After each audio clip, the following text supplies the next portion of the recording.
And that'll help you get your ICP, your ideal client profile, dialed in to know where these clients are located, where you want to generate awareness with. In other words, can you sell your energy efficiency solutions globally?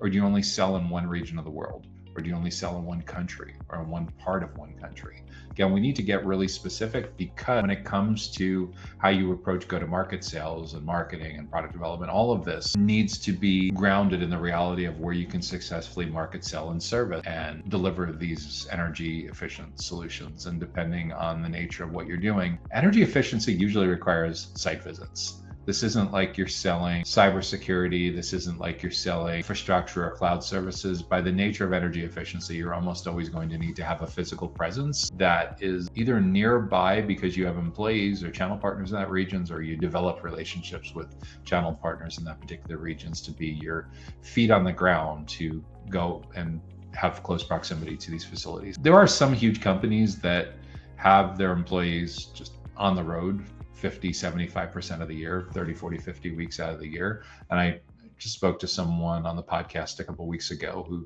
focuses on data center commissioning.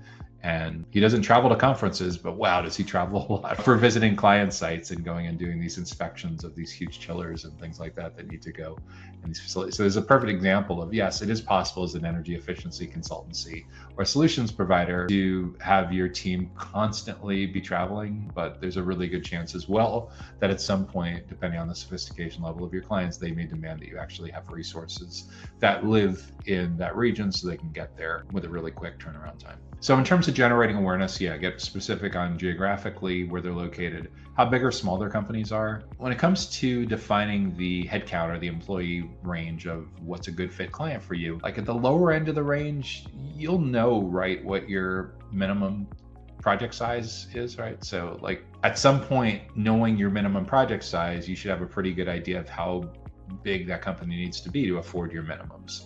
So in other words, at the low end of the range, can a company have 50 employees and afford your minimums? Do they need to have 200 employees, 500 employees, at least 1,000 employees? I don't know. Only you can answer that. It has a lot to do with your pricing strategy, has a lot to do with the nature of what you actually provide, but that's certainly an important consideration.